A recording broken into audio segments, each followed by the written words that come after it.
Hey folks, I'm Melhorn. In this video, I'm going to show you how I make strawberry jello chicken catfish bait at home. If you watch any of my videos, especially over the past year, you have probably seen me trying this bait out, and you've seen just how effective it can be at putting catfish in the boat.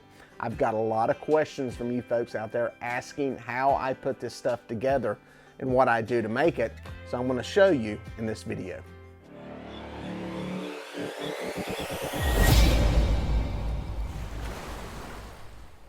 Well folks, the parts list for making this stuff is pretty simple. The first thing you're going to need is a chicken breast. You can also substitute that with chicken thighs if you would like. You're going to need just one box of strawberry Jello. I suggest getting the sweetened Jello. I would just stick with that.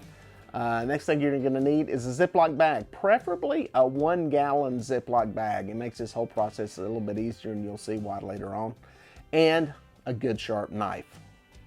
Now the reason I like to use the chicken breast over other types of chicken parts and chicken meat is because I can cut it up into nice convenient sized pieces about as big as the end of my thumb, about half of my thumb. A lot of people think you need big giant pieces of chicken, and I have found that I have better success with these smaller pieces of chicken for whatever reason. I can't explain that.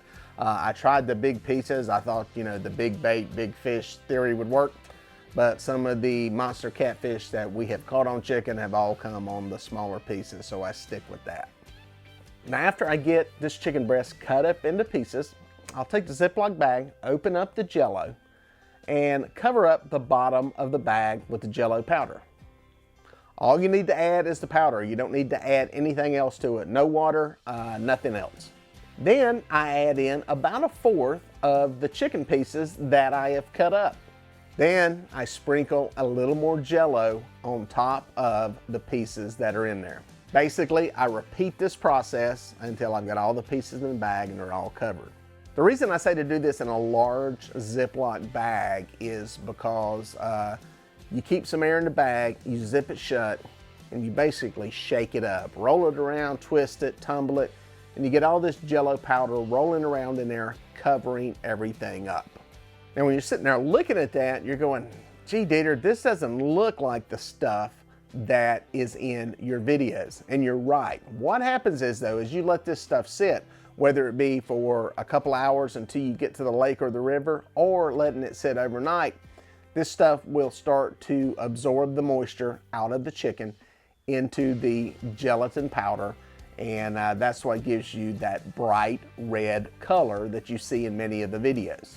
Now a lot of people ask me, do I let this stuff stand overnight?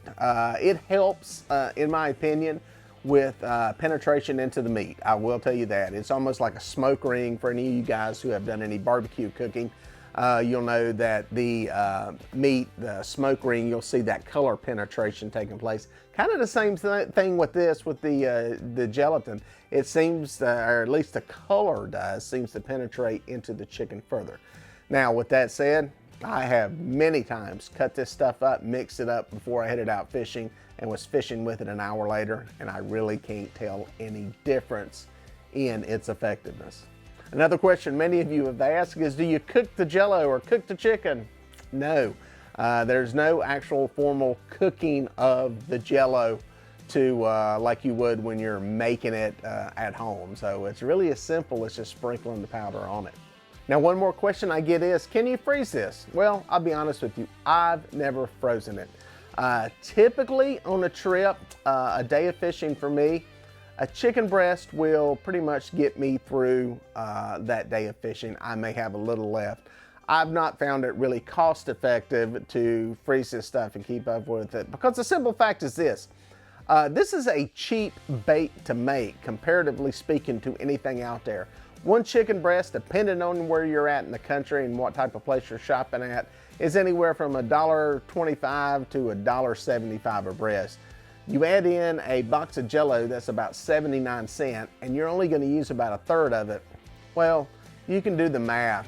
You're into a day of fishing and bait for about $2. So You probably can freeze it if you have a lot of it left, but you know, for me it's easier just to make something up fresh every time I head out.